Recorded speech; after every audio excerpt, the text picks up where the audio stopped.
Very good evening students. तो कैसे हैं आप सब? फाइन।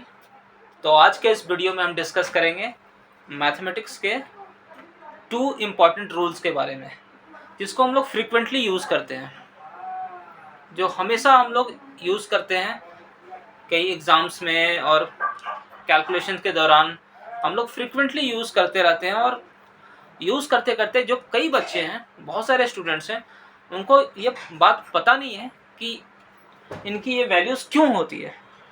वो उनको as a predefined value की तरह यूज़ करते हैं, एक फैक्ट की तरह यूज़ करने लग जाते हैं।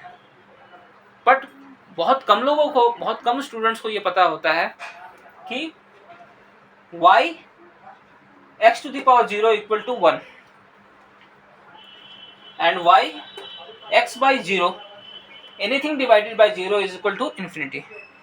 तो हम यहाँ पर 2 इंपॉर्टेंट रूल के बारे में डिस्कस करने वाले हैं कि क्यों होता है y x to the power 0, that means कि y anything to the power 0 is equal to 1 and y anything divided by 0 is equal to infinity। ये हम डिस्कस करेंगे आज के वीडियो में एक एक करके। तो चलिए फर्स्ट से स्टार्ट करते हैं students. Very first mathematical rule जो x to the power 0 equal to 1 होती है, जैसा कि हम जानते हैं, आप लोग यूज़ भी करते हैं, तो ये क्यों होती है इसको हम जानने की कोशिश करते हैं।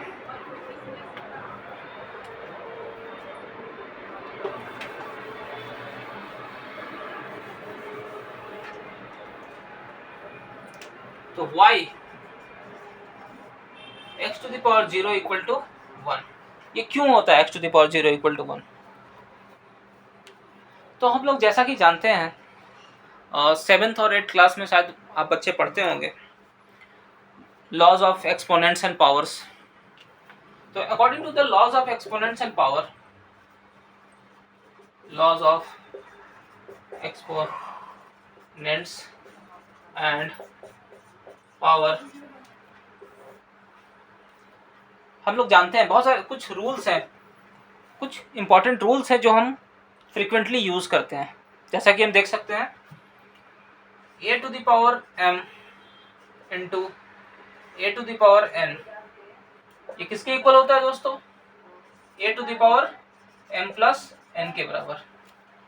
मतलब अगर बेस सेम है, अगर किसी दो क्वांटिटी की बेस सेम है तो उनके पावर्स एक्सपोनेंट्स क्या हो जाते हैं? ऐड हो जाते हैं। ये आपने बिल्कुल पढ़ा होगा laws of exponents and powers में। अगला क्या है? अगर बेस सेम है, किसी दो क्वांटिटी को हम अगर डिवाइड कर रहे हैं और दोनों की बेस सेम है, तो रिजल्ट क्या होगा? उनके पावर्स क्या हो जाएंगे? सब्ट्रैक्ट कर दिए जाएंगे। और अगर कोई दो क्वांटिटी है,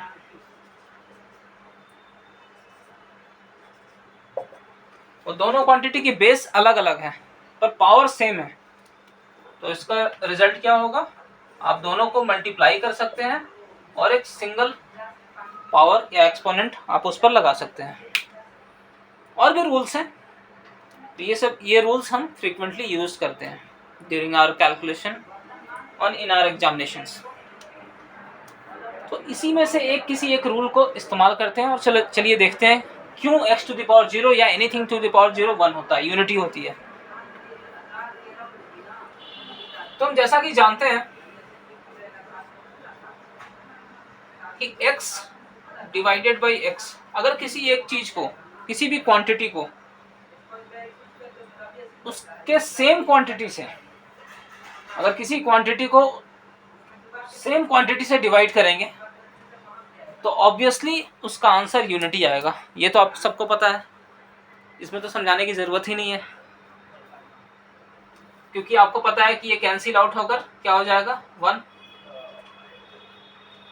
अब इसी में हम एक लॉ इस्तेमाल करते हैं, laws of exponents and power का एक लॉ इस्तेमाल करते हैं।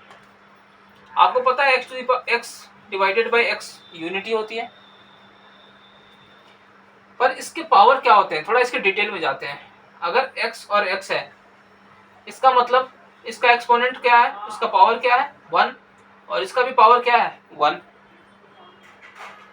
और इस सेकेंड रूल को अगर हम इस्तेमाल करें a to the power m divided by a to the power n। Base same है तो पावर क्या हो जाएगी, सब्ट्रैक्ट।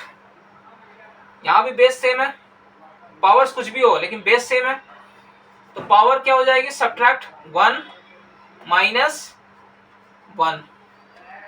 ये क्या होता है, x to the power 1 minus 1 0। और आपने अभी अभी देखा है कि x डिवाइडेड बाय x क्या होती है दोस्तों, 1। तो इसलिए हम कह सकते हैं x to the power 0 equal to 1 होती है। तो ये इसकी एक्सप्लेनेशन है, इसकी रीजनिंग है, y x to the power 0 और anything to the power 0 is equal to 1। ठीक है, चलिए चलते हैं नेक्स्ट मैथमेटिकल रूल पर और उसके बारे में डिस्कस करते हैं।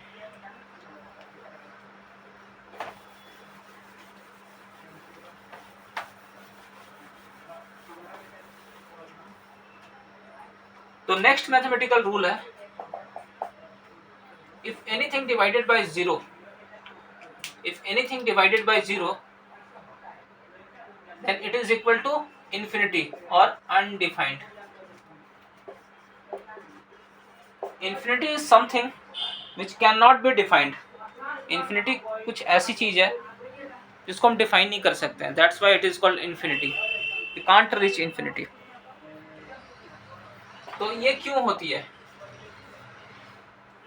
तो let us verify this mathematical result with a very interesting and very simple example। एक सिंपल सा एग्जांपल लेते हैं इसको समझने के लिए। अगर किसी भी क्वांटिटी को, मान लेते हैं 2000 को हम 100 से डिवाइड करते हैं तो क्या आएगा, ये कट जाएंगे 20 आएगा। अगर सेम क्वांटिटी को 2000 को हम 10 से डिवाइड करते हैं तो क्या आएगा, रिजल्ट क्या आएगा स्टूडेंट्स, 200। अगर सेम क्वांटिटी को 2000 को हम 1 से डिवाइड करते हैं, रिजल्ट क्या आएगा, 2000 इटसेल्फ। अगर सेम क्वांटिटी 2000 को हम 0.5 से डिवाइड करते हैं तो क्या होगा, आप देख सकते हैं यहां से ये पॉइंट हट जाएगा, एक जीरो यहां पर आ जाएगा, 5 4 जा 20, 4000 आ जाएगा। अगर सेम क्वांटिटी को हम 0.1 से डिवाइड करते हैं तो क्या होगा, ये पॉइंट हट जाएगा और एक और जीरो आके लग जाएगा यहाँ पर, मतलब ये 20,000 हो जाएगा। अगर सेम क्वांटिटी को 0.001 से डिवाइड करते हैं तो क्या होगा, ये डेसिमल हट जाएगा और 3 जीरो और लग जाएंगे। अगर सेम क्वांटिटी को हम 0.000000001 इससे डिवाइड करेंगे तो क्या होगा, 1 2 3 4 5 6 7 8 9 जीरो लग जाएंगे आके। तो आप देख सकते हैं ये क्वांटिटी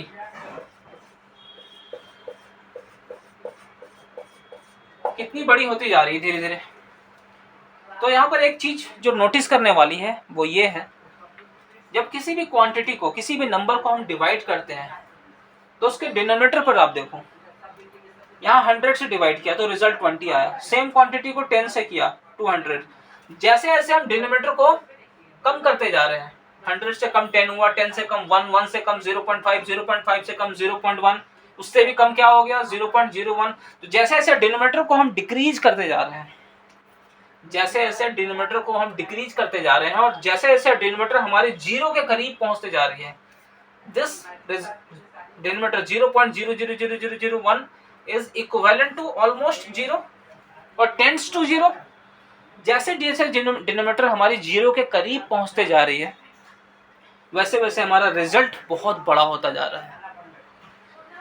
और जब हमारी डिनोमिनेटर एग्जैक्टली जीरो हो जाएगी तो हमारा रिजल्ट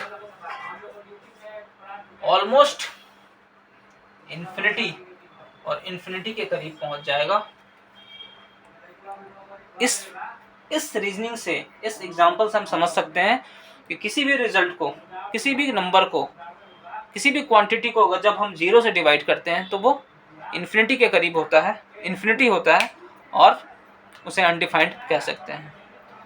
तो आज के वीडियो में इतना ही। कैसा लगा स्टूडेंट्स, और आपको ये समझ में आया या नहीं आया, आप लोग कमेंट बॉक्स में कमेंट करके बताइएगा। अगर आप नए हैं तो चैनल को लाइक और सब्सक्राइब कीजिएगा। Thank you so much.